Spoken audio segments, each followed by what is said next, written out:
जय श्री माता जी। समस्त ध्यान यात्रियों को इस चेतना का हृदय से प्रणाम।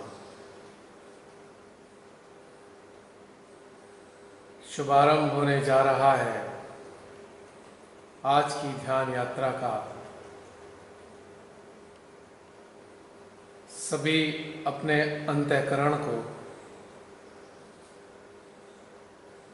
अपनी अंतर चेतना को ध्यान के लिए तैयार कर लें। महसूस कर लें कि हमारे हृदय में, हमारे सहस्त्रार में परमेश्वरी के साथ संपर्क बनाए रखने के चिन्ह प्रकट हो रहे हैं। यानी इन दोनों केंद्रों पर परम ऊर्जा अपनी दस्तक दे रही है। मध्यम मध्यम खिंचाव सहस्त्रार पर है और मध्य हृदय में भी एक सुखद वैक्यूम बनता हुआ प्रतीत हो रहा है, जो हम सब की ध्यान की तैयारी की कहानी कह रहा है। आमंत्रित करते हैं अपने सभी ध्यान यात्रा के सहयोगियों को जो मन, चित्त, चेतना, जागृति व समस्त प्रकार की संवेदन इंद्रियों के रूप में हमारे भीतर उपस्थित है, इन सभी के साथ कूच करते हैं अपने मध्य हृदय में श्री मां के समक्ष, जहाँ से इस यात्रा का प्रारंभ होना है। तो सर्वप्रथम अपने ही मध्य हृदय में हमारे हृदय रूपी सिंहासन पर आसीन श्री मां के श्री चरणों में हम साष्टांग प्रणाम करेंगे और कुछ देर तक उनके आशीर्वादों को अपने यंत्र में आत्मसात करेंगे।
श्री मां के आशीर्वाद जो हमको प्राप्त हो रहे हैं, उनकी प्रतिक्रिया हमारा हमसा, हमारी विशुद्धि, हमारे सहस्त्रार वह हमारे मध्य हृदय में उत्पन्न हो रही है।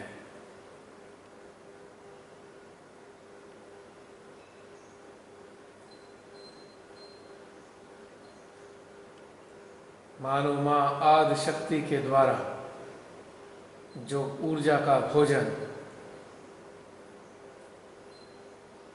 हमारे यंत्र में प्रवाहित किया जा रहा है, उसको ग्रहण कर हमारे यह चारों चक्रों पर आसीन देवी देवता अत्यंत प्रसन्न हो रहे हैं।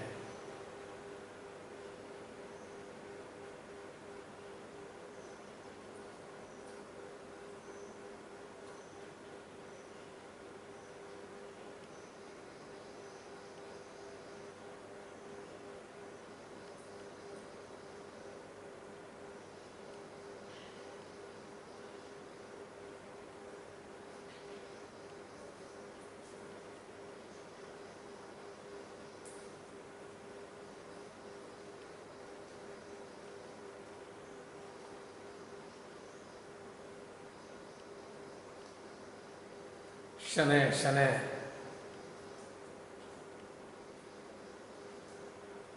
हमारा चेतना रूपी आसमान स्वच्छ होता जा रहा है, जिसमें कहीं कहीं विचार रूपी बादल आ जा रहे हैं। धीरे धीरे समस्त विचारों के बादल छट रहे हैं।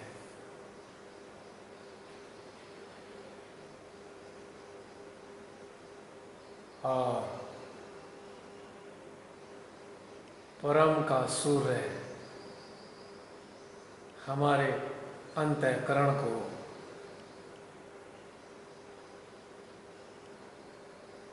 प्रकाशित कर रहा है।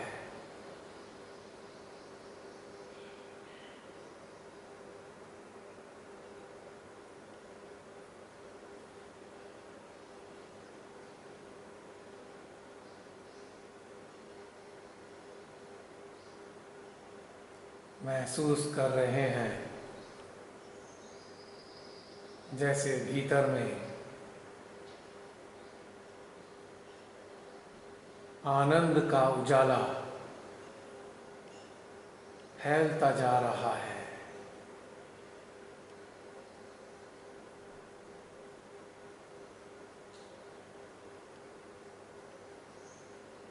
हमारी अंतर चेतना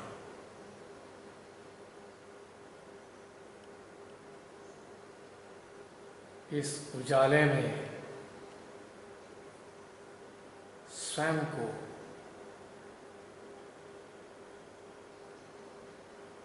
आनंदित होता हुआ महसूस कर रही है।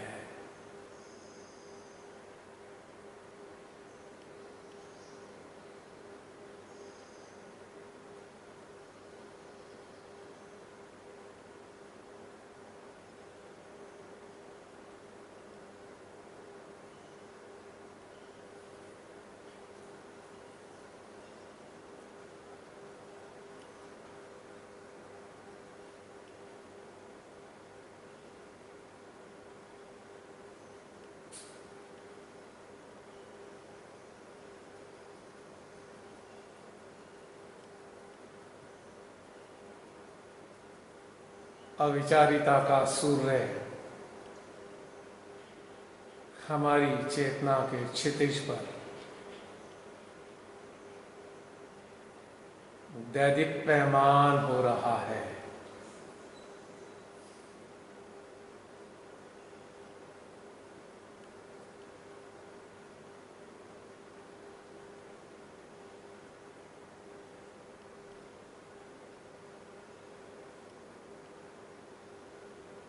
जिसके प्रकाश से हमारे अंतःकरण का कोना कोना रोशन होता जा रहा है।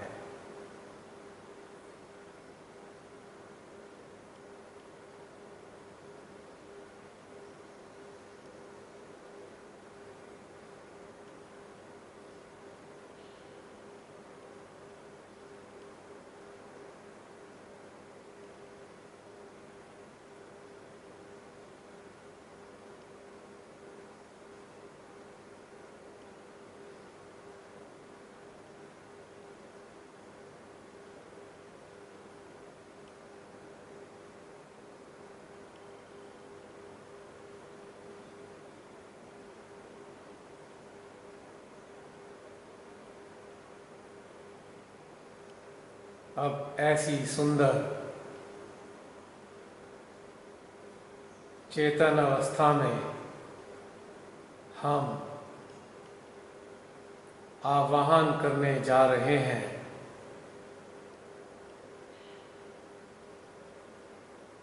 माँ लक्ष्मी व विष्णु का,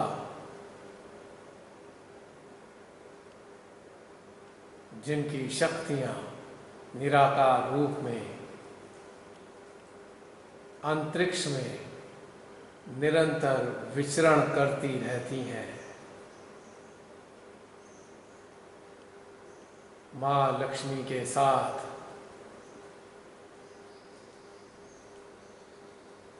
दो शक्तियां और भी रहा करती हैं, जो है स्वयं श्री राज लक्ष्मी की शक्ति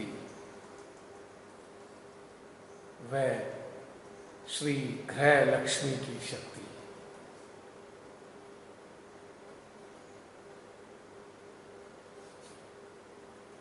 जब भी हम माँ लक्ष्मी का आवाहन करते हैं तो यह दो शक्तियां भी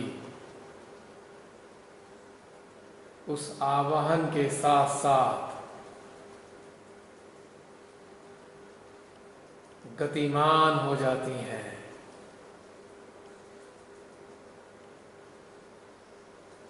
क्योंकि यह दोनों शक्तियां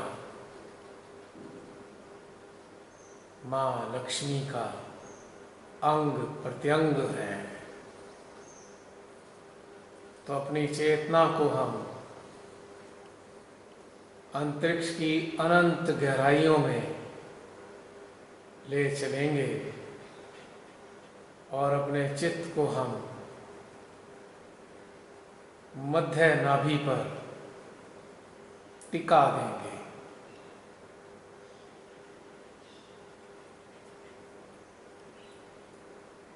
अपनी चेतना को हम केंद्रित करेंगे श्री मां लक्ष्मी व विष्णु पर।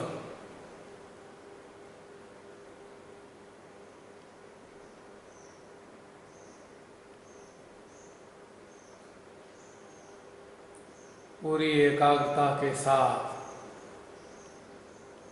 अंतरिक्ष में श्री लक्ष्मी विष्णु को स्मरण करते हुए अपनी चेतना को इनकी निराकार शक्तियों पर केंद्रित कर देंगे।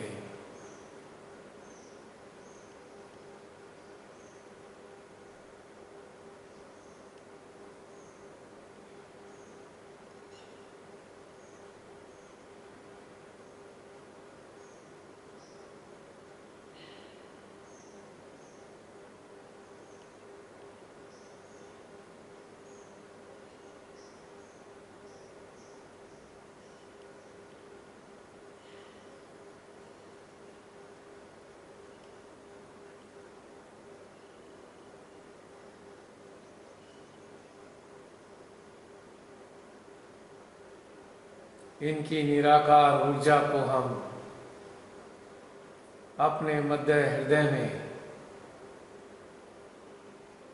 आता हुआ अनुभव करेंगे।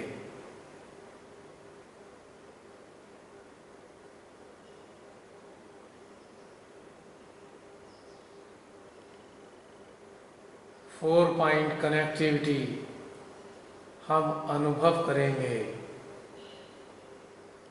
अंतरिक्ष में हमारी चेतना के साथ श्री लक्ष्मी विष्णु की निराकार शक्ति, इसको अनुभव करता हुआ हमारा सहस्त्रार और सहस्त्रार के माध्यम से हमारी विशुद्धि में गुजरती हुई उनकी ऊर्जा और इस ऊर्जा को शोषित करता हुआ हमारा मध्य हृदय,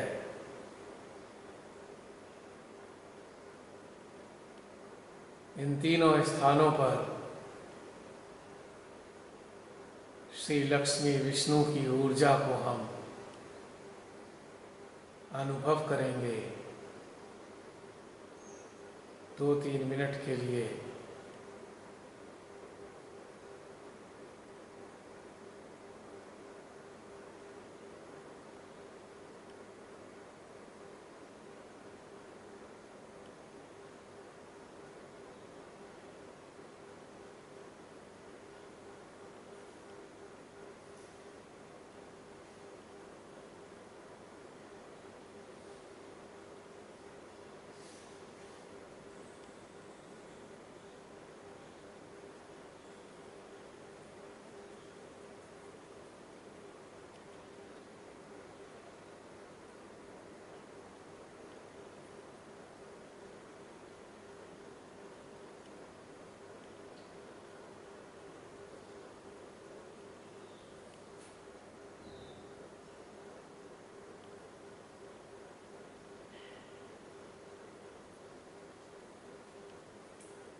और अब हम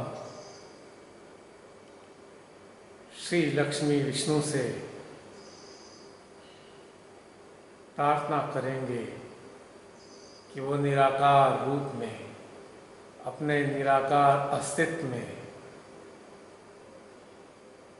हमारे हृदय में पधारें, जहाँ श्री माँ का दरबार लगा हुआ है, और इस दरबार में अपना स्थान ग्रहण करें।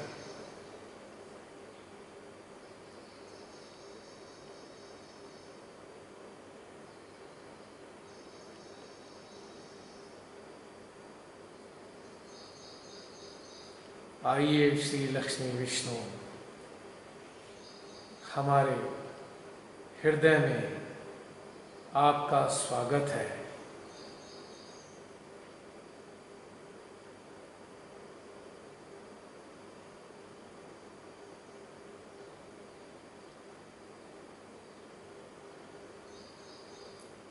अब अपनी चेतना को भी हम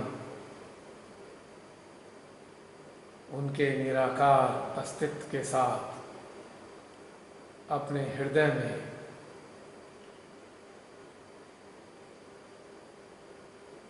अनुभव करते हैं।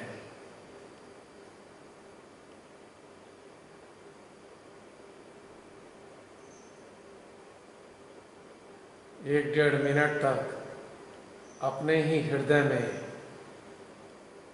उनके सानिध्य का हम आनंद उठाते हैं। पूरा चित्त अपने मध्य हृदय में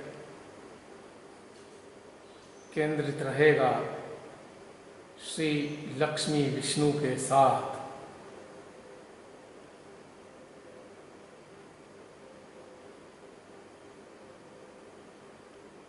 एकाग्रता के साथ उनको अनुभव करेंगे।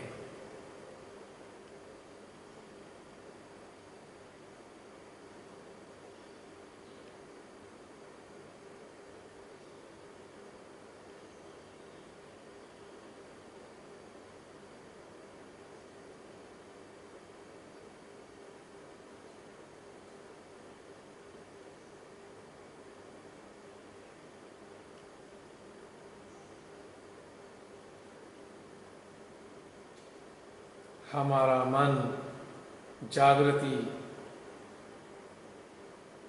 चेतना व चित्त चारों के चारों श्री लक्ष्मी विष्णु के साथ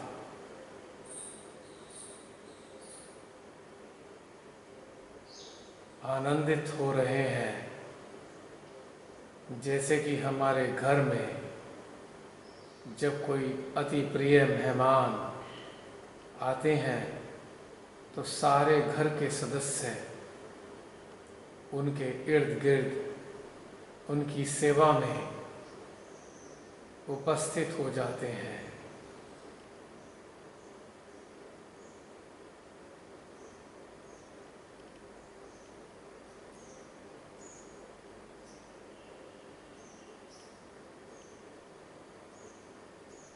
अब अपने चित्त को हम मध्य नाभि पर ले जाएंगे और श्री लक्ष्मी विष्णु के अंश को पोषित करने के लिए श्री लक्ष्मी विष्णु से ही निवेदन करेंगे कि अपनी निराकार शक्तियों से अपने अंश को भी पूरी तरह से जागृत कर दीजिए, वह इसका पोषण कीजिए। अगले 1.5-2 मिनट तक हम इसी पोषण की प्रक्रिया को अपने भीतर में अनुभव करेंगे। चेतना नाभि में चेतना मध्य हृदय में रहेगी और चित्त हमारा मध्य नाभि पर टिका रहेगा।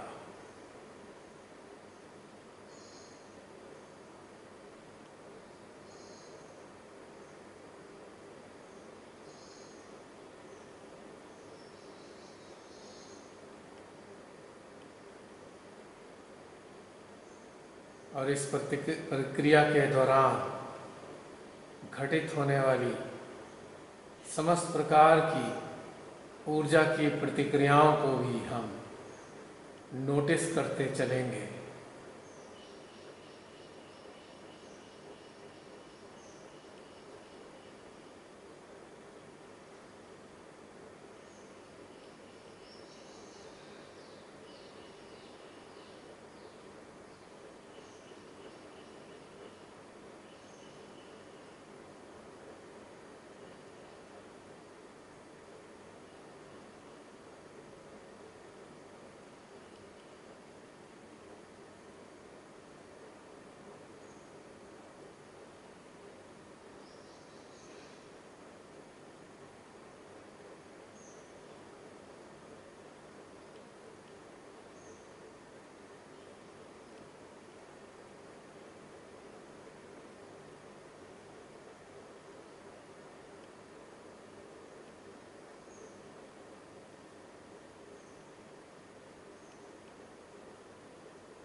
महसूस कर सकते हैं हमारी मध्य नाभि में ऊर्जा की हलचलें अनुभव दे रही हैं। मध्य हृदय से नाभि तक एक ऊर्जा की धारा प्रतीत हो रही है।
माँ आदि शक्ति ने हमारी मध्य नाभि पर श्री लक्ष्मी विष्णु को स्थापित किया है।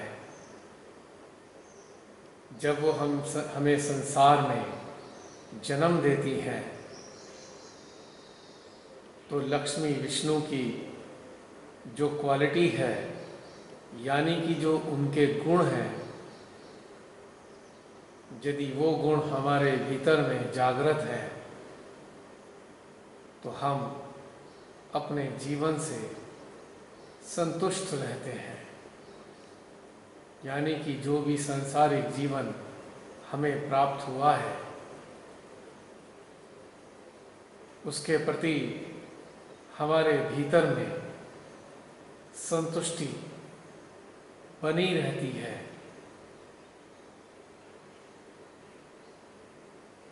और हम इस संतुष्टि के रहते किसी भी प्रकार के लोभ में, किसी भी प्रकार की प्रतिस्पर्धा में, किसी भी प्रकार की ऊंच नीच में, भेदभाव में नहीं पड़ते हैं और ना ही हमारे भीतर में इस प्रकार की कोई भी धारणा विद्यमान होती है।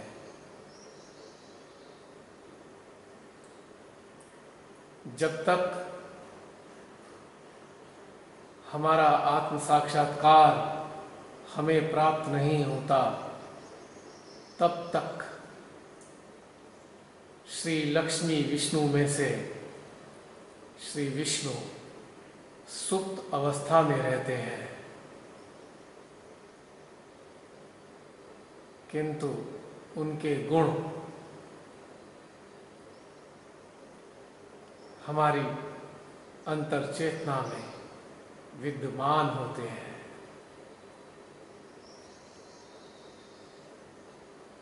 माँ लक्ष्मी के गुणों की कृपा से हम अपनी इच्छाओं के प्रति भी बहुत ज़्यादा लालायित नहीं रहते हैं या उन इच्छाओं के पीछे भागते नहीं हैं।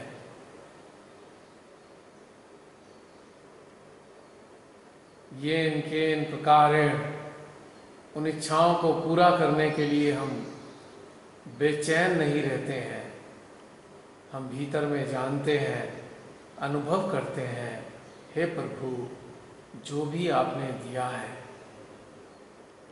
हम उससे संतुष्ट हैं। जैसे कि एक किसान अपने खेत में श्रम करता है, अपने हिस्से का, और परिणाम ईश्वर पे छोड़ देता है कि वही उसकी फसल को चाहे तो अच्छे से बढ़ाएंगे या नहीं बढ़ाएंगे। उसके भीतर एक संतुष्टि रहती है, परिणाम चाहे जो हो पर वो संतुष्ट है। यह विशेषता माँ लक्ष्मी की कृपा से हमारे भीतर हमें प्राप्त होती है। आम जीवन में जब बहुत से लोग दूसरे की देखा देखी अनियंत्री किन्हीं चीज़ों के पीछे भागने लगते हैं, तो माँ लक्ष्मी के इस गुण का ह्रास होना प्रारंभ हो जाता है। धीरे धीरे वह मानव असंतुष्टि की आग में निरंतर जलता ही रहता है। यह एक प्रकार से पनिशमेंट ही है इस चीज़ का कि प्रभु ने जो हमें जीवन दिया था उसको स्वीकार करने के बजाय हमने अपनी अनियंत्रित इच्छाओं के कारण इस जीवन पे ही प्रश्न चिन्ह लगा दिया और ईश्वर के सामने भी हम अपनी इस उद्विग्नता को, अपनी इस अतृप्ति को प्रकट करते रहते हैं। किंतु जब माँ आदि शक्ति की कृपा से हमें हमारा आत्म साक्षात्कार प्राप्त होता है और हम ध्यान के भीतर में अपने अस्तित्व को बारंबार समोते रहते हैं, तब जाकर श्री लक्ष्मी विष्णु जागृत होते हैं।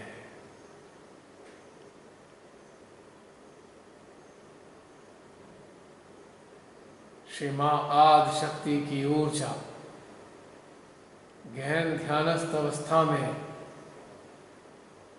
हमारे सहस्त्रार से गुजरकर हमारी हृदय को पार करती हुई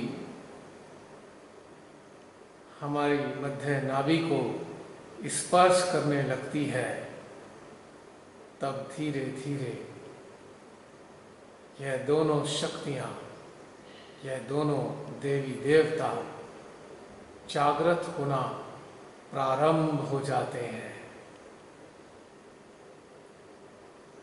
और हमारी चेतना में संतुष्टि का एक नया आयाम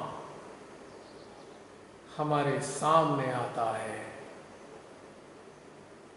अभी तक तो हम संतुष्ट थे अपने भौतिक जीवन से, किंतु अब एक और संतुष्टि की नई परिभाषा हमारी चेतना को झंकृत कर रही होती है।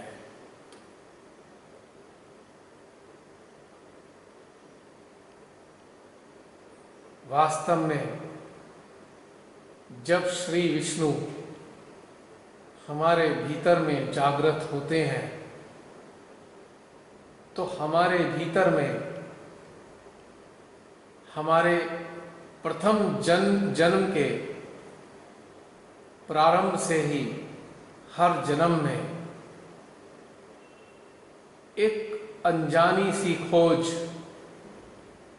विद्यमान रहती है,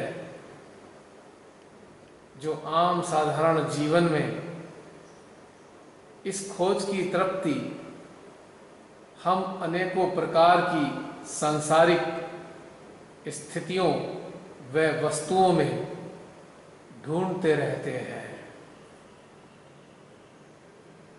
लेकिन जब श्री विष्णु का जागरण होता है तब वह वास्तविक खोज हमारे सामने प्रकट होती है और वह खोज होती है हमारे स्वयं के उद्गम की, यानी कि सुप्त श्री विष्णु उस अपने गुण को, जो खोज का एक प्रतीक है, वो संसारिक चीजों में प्राप्त करने के लिए हमें कहीं ना कहीं प्रेरित करते रहते हैं। इसीलिए भौतिक संसार में हम एक एक करके वस्तुएं, स्थिति या नाते रिश्ते इकट्ठे करते जाते हैं और हर एक चीज को पाकर थोड़ी सी संतुष्टि का अनुभव कर लेते हैं।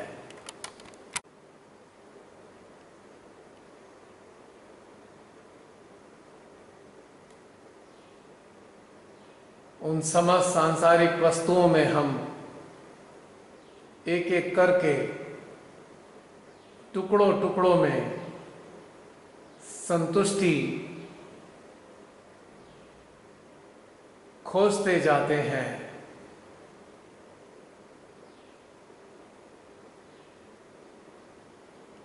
और हमारी जीवन यात्रा ऐसे ही निर्बाध गति से चलती जाती है। तो पहले के जीवन काल में हम इस संतुष्टि को अनेकों बाह्य स्थितियों में प्राप्त करते रहते हैं और हमारे दिन इस संसार में एक एक करके कटते जाते हैं। लेकिन जब आत्म साक्षात्कार के बाद ध्यान को भीतर में घटित होता हुआ अनुभव करते हैं, तब जाकर वास्तविक रूप में संतुष्टि का वास्तविक मायने और खोज का मतलब हमें पता लगता है।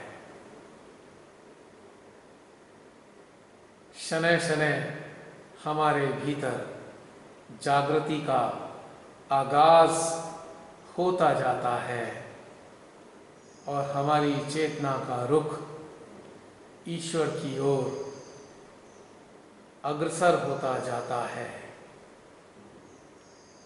जब हम ईश्वर की ओर चलना चाहते हैं तो श्री विष्णु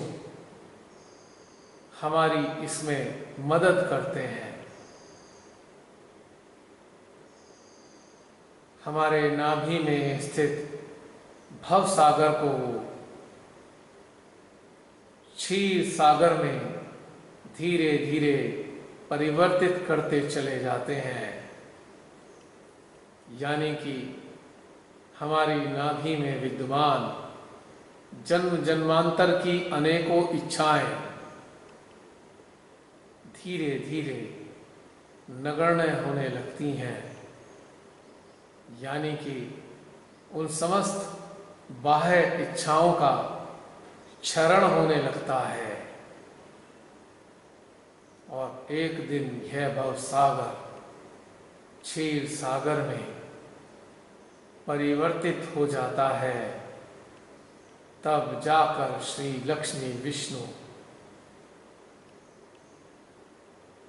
उस शेष नाग की शैया पर विराजते हैं। वह शेष नाग कुछ और नहीं, कोई और नहीं, स्वयं हमारी जागृत कुंडली माँ ही है। यानी कि इस अवस्था में हमारे भीतर में समस्त प्रकार की सांसारिक इच्छाओं का अब परिवर्तन हो रहा होता है। वह सांसारिक इच्छाएं अब परमात्मा के करीब जाने की इच्छाओं में परिवर्तित होने लगती है। सांसारिक इच्छाओं के प्रति हमारा रुझान घटने लगता है और एक समय आता है जब हमारे भीतर में किसी भी प्रकार की सांसारिक इच्छा का कोई भी आकर्षण शेष नहीं रह जाता है। यदि कुछ रहता है हमारे भीतर तो एक शुद्ध इच्छा कि हम परमात्मा से एकाकारिता बनाए रखें, हर पल हर घड़ी उनके साथ योग बनाए रखें। माँ आदि शक्ति को निराकार रूप में अपने भीतर आता जाता अनुभव करते रहें। श्री माँ का एक अच्छा यंत्र बनकर उनके स्वप्नों को साकार करने में मदद करें। जो भी श्री माँ का बालक हमारे संपर्क में आए तो हमारे भीतर केवल एक ही इच्छा रहती है और वो है कि यह बालक कितने अच्छे तरीके से श्री माँ के श्री चरणों में स्थापित हो, उनका एक अच्छा यंत्र बन सके। यानी कि जो सांसारिक चीज़ों के प्रति जो भी झुकाव हमारा हुआ करता था, वह झुकाव समाप्त होकर दैवीय शक्तियों के झुकाव में परिवर्तित हो जाता है और यह झुकाव उनसे एकाकारिता स्थापित करने का होता है और एकाकारिता स्थापित कर उनकी शक्तियों को, उनकी ऊर्जा को, उनके प्रेम को, उनके वात्सल्य को सारे संसार में बांटने की इच्छा के रूप में ही रहता है।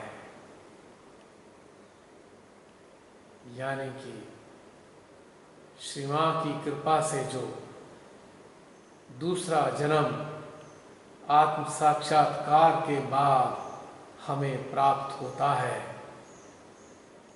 तो हम अपने संसार में विभिन्न प्रकार की वस्तुएं व रिश्ते जुटाने के स्थान पर परमात्मा की विभिन्न शक्तियों के साथ तादात्म्य स्थापित करने की इच्छा से परिपूर्ण रहते हैं। कितने सुंदर तरीके से हमारा परिमार्जन होता चला जाता है। और यह जो परिवर्तन आता है और हम स्वयं को परमेश्वरी के श्री चरणों में उनकी सेवा में पाते हैं, तब जाकर हमारे भीतर में एक अद्भुत, एक अलौकिक संतुष्टि का एहसास उत्पन्न होता है। यह संतुष्टि संसार की किसी भी प्रकार की संतुष्टि से अत्यंत उच्च अवस्था की होती है। इस संतुष्टि को प्राप्त करने के उपरांत सभी चीजें जो संसार से संबंध रखती हैं गौण हो जाती हैं और हम संसार में रहते तो हैं, लेकिन मात्र कर्तव्य निभाने के लिए। हमारे हृदय में, हमारे अंतःकरण में संतुष्टि की बयार निरंतर बहती रहती है, जो हमारे हाव भाव, आचरण, व्यवहार, हर चीज से झलकती रहती है। जो भी हमारे नजदीक आते हैं उनको भी इस संतुष्टि का अनुभव उनके हृदय में होता है। आत्म संतुष्टि की एक झलक उनके हृदय में भी प्रतिबिंबित होती है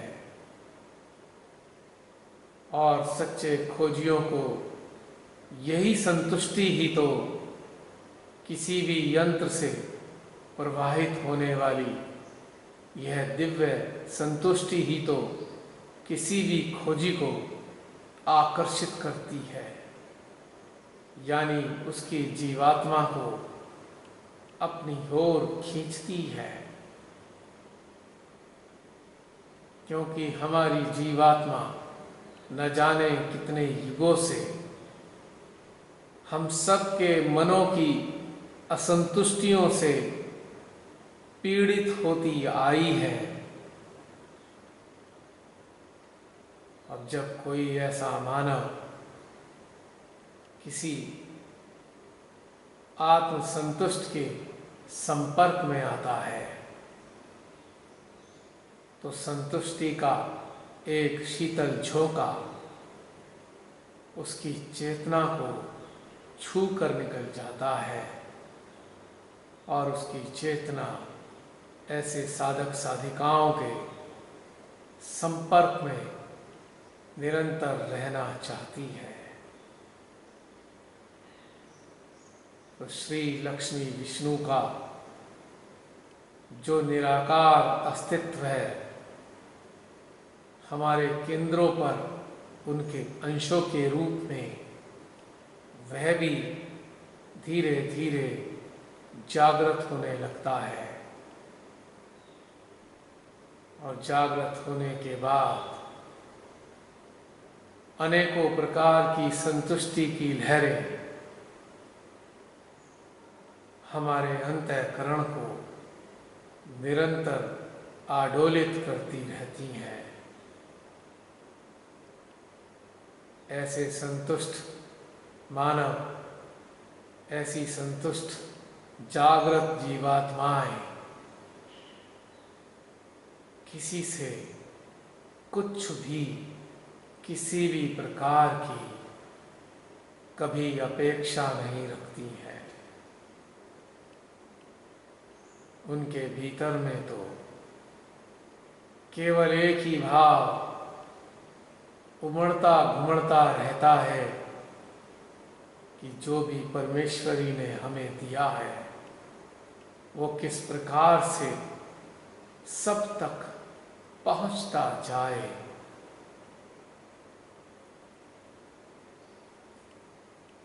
ऐसे संतुष्ट की किसी से कोई भी मांग नहीं होती है,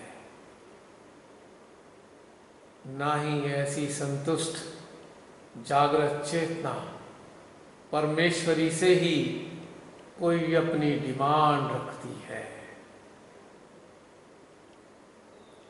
वो तो भीतर ही भीतर इस अवस्था में बनी रहती है। हे श्री मां, आपने हमें अपने श्री चरणों में स्थान दिया। यही बहुत बड़ी विलक्षण व अद्भुत घटना है। श्री मां, हमें और क्या चाहिए?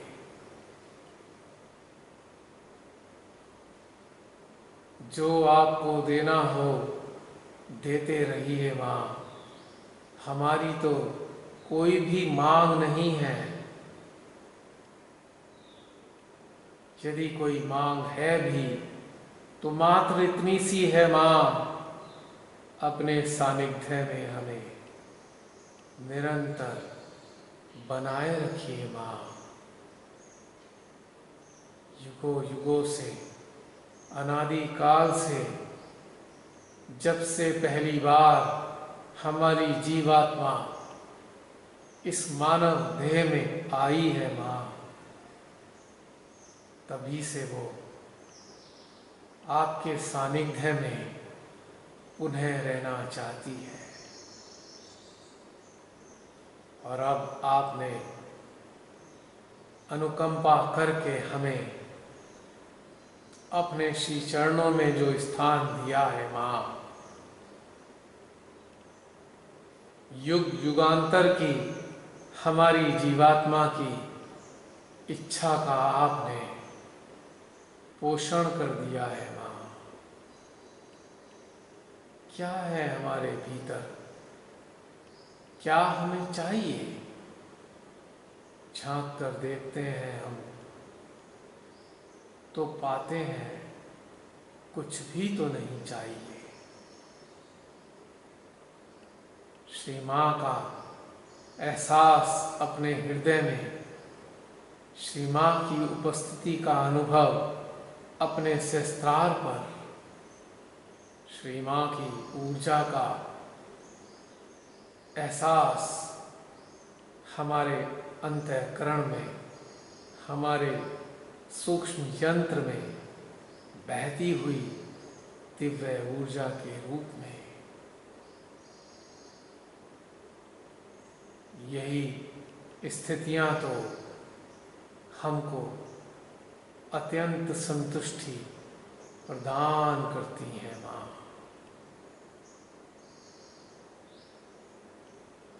तो श्री विष्णु हमारे भीतर समस्त प्रकार की भौतिक इच्छाओं का शरण कर उनको परमात्मा को पाने की इच्छा में परिवर्तित कर देते हैं और मार्ग दिखाते हैं। और जब हम उस मार्ग पर चलना प्रारंभ कर देते हैं तो माता लक्ष्मी हमारे उन समस्त क्रियाकलापों में आत्म संतोष को भर देती हैं, हमारी चेतना को आत्म संतोष से आच्छादित कर देती है। अनेकों सहजी श्री मां के श्री चरणों में आने के बावजूद भी अत्यंत असंतुष्ट नजर आते हैं। यदि अपने आसपास इर्द गिर्द चारों ओर दृष्टिपात करेंगे तो ऐसे बहुत सारे सहजी आपको निरंतर नजर आने लगेंगे। 20-20, 25-25 साल श्री चरणों में बिताने के बावजूद भी उनके भीतर सांसारिक चीजों के प्रति लपक, लालच और तीव्र आकर्षण लगातार बना रहता है। श्री मां की अनुकंपा से उनकी बहुत सी सांसारिक इच्छाएं पूरी होने लगती हैं, किंतु अफसोस की बात यह है कि उन पूरी होती इच्छाओं के साथ साथ और भी अनेकों प्रकार की भौतिक इच्छाएं जन्म लेना प्रारंभ कर देती है।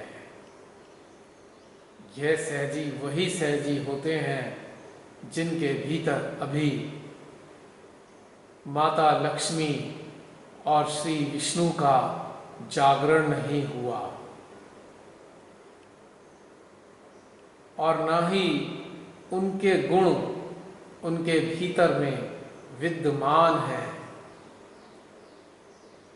एक के बाद एक भौतिक स्थितियों को, वस्तुओं को, रिश्तों को लगातार पाने के लिए लालायित रहते हैं।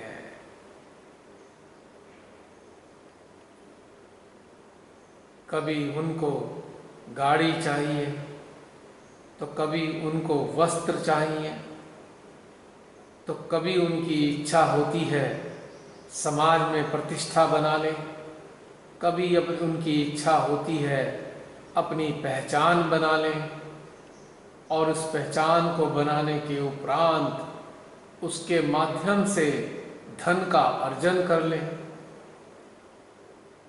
कभी उनके भीतर इच्छा बलवती हो जाती है हम सभी सहजियों की चेतनाओं पे शासन करें।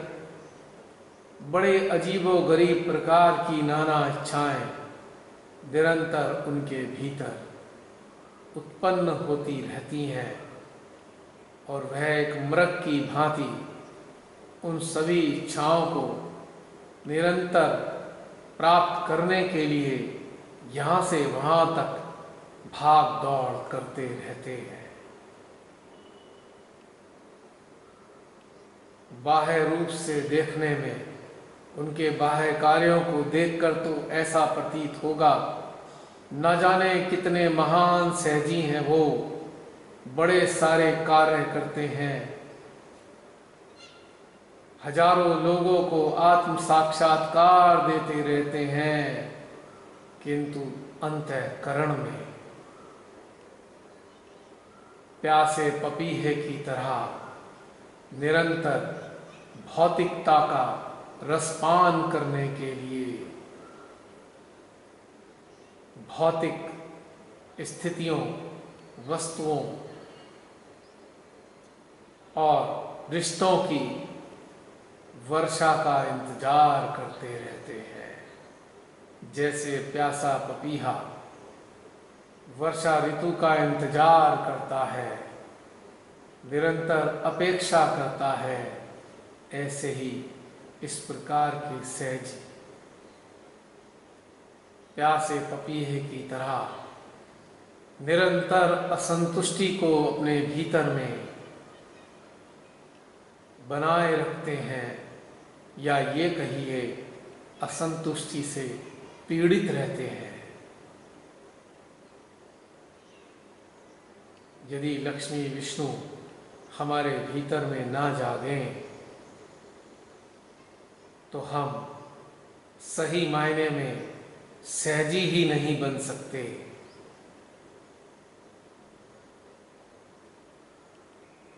निर्विकल्प तो क्या होंगे। ध्यान यात्रा में अग्रसर होने के उपरांत भी हम भौतिक संसार की अनेकों चीजों को तुष्ट करने के लिए नाना प्रकार के विकल्प खोजते रहते हैं। सांसारिक संसाधनों की ओर भागने वाला मानव, साधक साधिका भला कैसे निर्विकल्प हो सकते हैं।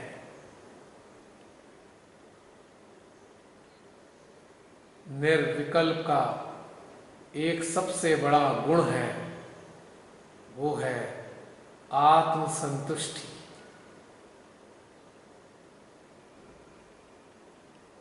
भौतिक संसार की तरफ से हो या आध्यात्मिक साम्राज्य की तरफ से हो,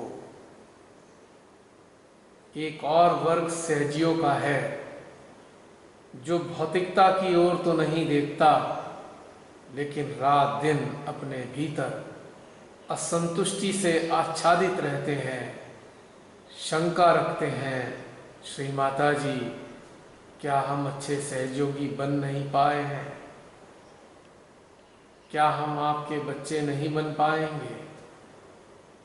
जब भी हम ध्यान में बैठते हैं हमको अनेकों विचार आकर डिस्टर्ब कर देते हैं। माँ, हम अभी आपके अच्छे बच्चे नहीं बन पाए हैं, हम कैसे अच्छे बच्चे बने, हम क्या करें, हम कैसे आपको खोजें, हम कैसे आपको अपने अंतःकरण में पाएं, हम किस प्रकार से ऊंचे उठें, हम किस प्रकार से ध्यान में गहन हो जाएं, हम किस प्रकार से ध्यान समाधि का लुत्फ उठाएं, और हम कैसे निर्लिप्तता को अपने भीतर में धारण करें, हम कैसे निर्विकल्प को अपनाएं।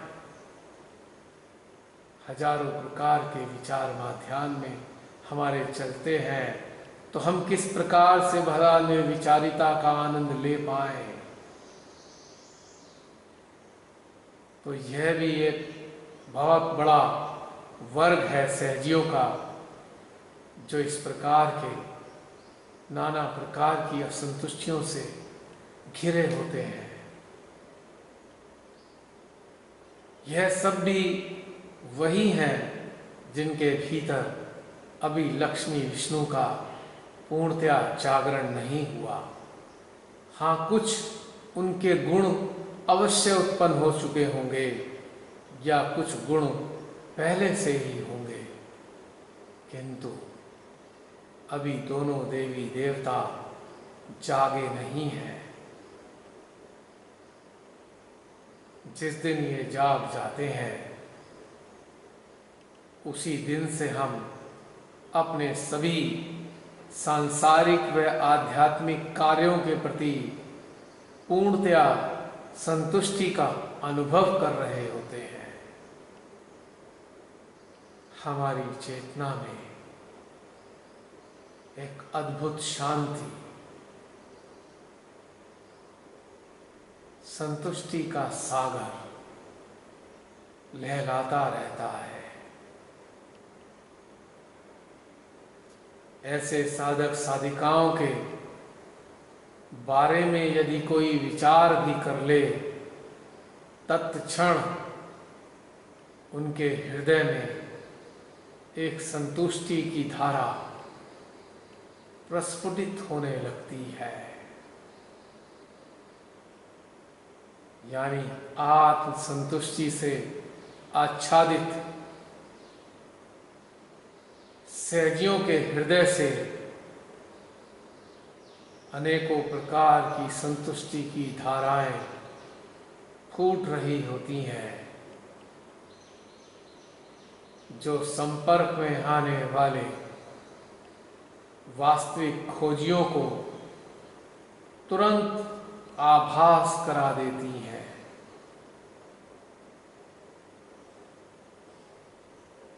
ऐसे सहजियों के चित्त में आने मात्र से ही संतुष्टि की ठंडक अंतःकरण में दौड़ जाती है। चाहे कितनी भी व्याकुलता उस क्षण हमारे मनों में उपस्थित ही क्यों ना हो, जैसे ही इस प्रकार के सहजियों का चित्त हम पर आता है या हमारा चित्त उन पर जाता है, तत्क्षण हमारे हृदय में संतुष्टि फूट पड़ती है।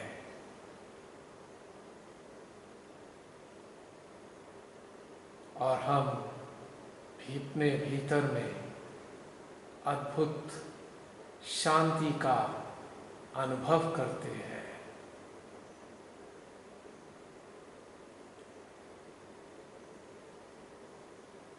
और ऐसा प्रतीत होता है, क्या चाहिए हमें, क्या पाना है, क्या खोजना है, सभी कुछ तो भीतर में अनुभव हो रहा है।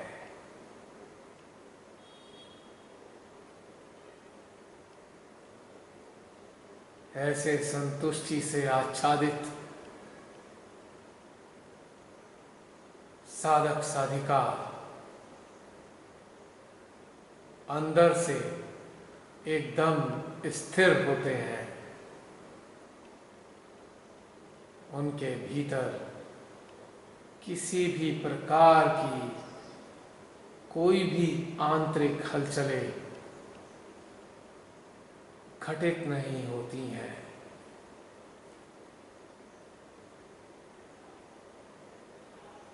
जब भी ऐसे साधक साधिकाओं को हम स्मरण करते हैं, तत्क्षण हमारे हृदय में भी एक स्थायित्व, स्थिरता की लहर उठती हुई अनुभव देती है।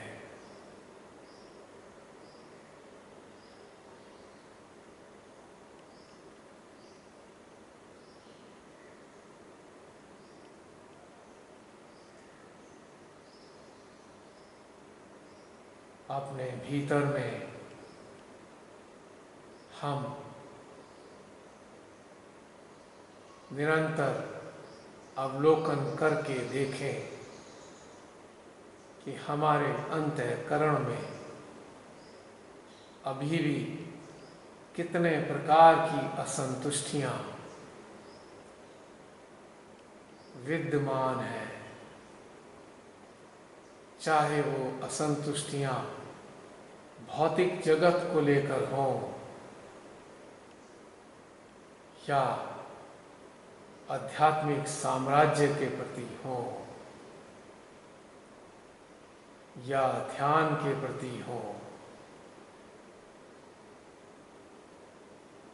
यदि हम पाते हैं कि कुछ असंतुष्टियां विद्यमान हैं, तो ऐसी अवस्था में हमें इसी प्रकार से श्री लक्ष्मी विष्णु को अपने हृदय में आमंत्रित करना होगा, उनके निराकार अस्तित्व को अपने हृदय में स्थापित करना होगा। और उसके बाद अपनी मध्य नाभि पर उनकी निराकार ऊर्जा को अपने मध्य हृदय से शोषित करना होगा। तब जाकर धीरे धीरे हमारे भीतर में भी आत्म संतुष्टि अंगड़ाइयाँ लेती हुई अनुभव देंगी और हमारा अंतःकरण भी आनंदित महसूस करेगा।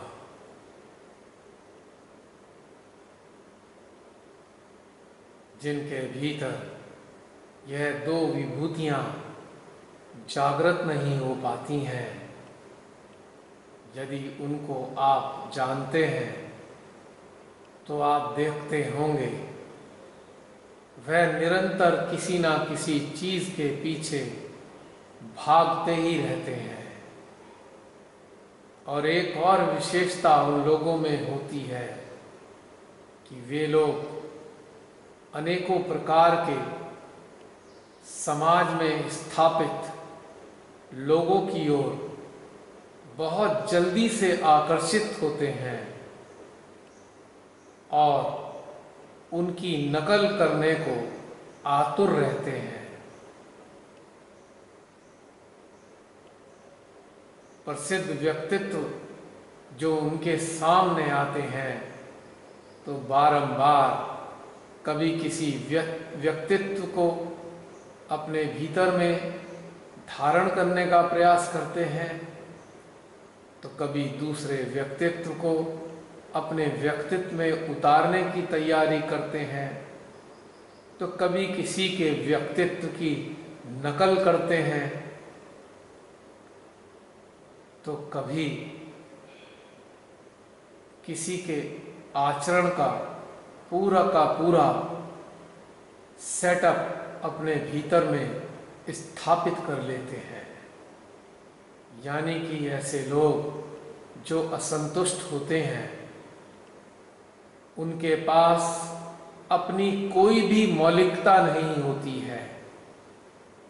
जो भी उनके व्यक्तित्व में नजर आता है वह सब का सब अन्य लोगों का कॉपी किया होता है। ना ही उनके पास अपने कोई वास्तविक अनुभव होते हैं। ऐसे लोग लगातार ऊंचे दर्जे के लोगों के बारे में जानने के लिए लगातार इच्छुक रहते हैं और जान कर उनकी बातों को अपने व्यक्तित्व में एकत्रित करते रहते हैं। तो उनके भीतर उनके व्यक्तित्व में कोई भी उनकी स्वयं की मौलिकता नहीं होती है। उनका व्यक्तित्व एक प्रकार से खिचड़ी व्यक्तित्व जैसा होता है। किसी का कुछ, किसी का कुछ, किसी का कुछ उन्होंने अपने व्यक्तित्व में धारण किया होता है। और अक्सर जब भी कहीं ऐसे सहजी वार्तालाप करते हैं या सहज की बातें बताते हैं, वो सारी की सारी बातें अन्य सहजियों की नकल की हुई होती हैं और उनको एकत्रित करके बस वो दूसरों के सामने उगलते रहते हैं। यह सबसे बड़ी पहचान है कि कोई व्यक्ति सहजी अत्यंत असंतुष्ट है, क्योंकि उसके भीतर उसकी अपनी स्वयं की मौलिकता का पूर्ण अभाव है। और उनके भीतर रहने वाली असंतुष्टि ही उनको कभी तो ईर्ष्यालु बना देती है, तो कभी अहंकारी बना देती है, तो कभी शासक बना देती है, कभी वो मठाधीश बन जाते हैं, क्योंकि अपनी वो असंतुष्टि को ढकना चाहते हैं और ढकने के लिए वो इस्तेमाल करते हैं अन्य सहजियों के गुण। जैसे कि आपने अक्सर देखा होगा कि काफ़ी पहले बहुत से लोग पुराने कपड़ों की काट काट कर दरियां बना देते थे, यानी कि हमारे पुराने वस्त्र लेकर उनको बारीक बारीक काट कर वो दरियां बना देते थे। वो दरियां विभिन्न प्रकार के रंगों की और विभिन्न प्रकार के कपड़ों की बनी होती थी। कुछ समय पहले इनका बहुत प्रचलन था। ठीक इसी प्रकार से ऐसे सहजी भी, ऐसे सहजियों का व्यक्तित्व भी कतरन कतरन, यानी कि अन्य सहजियों के व्यक्तित्व की उधार ली हुई कतरनों से निर्मित होता है, क्योंकि वो भीतर में इतने असंतुष्ट हैं कि वो स्वयं को भी स्वीकार नहीं करते। जिनके भीतर लक्ष्मी विष्णु जागृत नहीं हो पाते हैं, वह स्वयं का निरादर करते हैं, स्वयं का सुबह से शाम तक अपमान करते हैं। इसीलिए वह अन्य लोगों की व्यक्तित्व को अपने भीतर ओढ़ते रहते हैं, ढकते रहते हैं, क्योंकि उनके भीतर स्वयं को स्वीकार करने का सामर्थ्य ही नहीं होता। तो जरा चिंतन करके देखिए, यदि हमारे भीतर आत्मसंतुष्टि उत्पन्न ना हो तो हमारी कितनी दुर्दशा होती है। हम ही नहीं रहते, हम न जाने कितने टुकड़ों में बटे होते हैं, अनेकों टुकड़ों से निर्मित होते हैं। हमारी मौलिकता नष्ट हो जाती है और जिसकी मौलिकता ही नहीं रहती उसका तो कोई अस्तित्व ही नहीं रहता।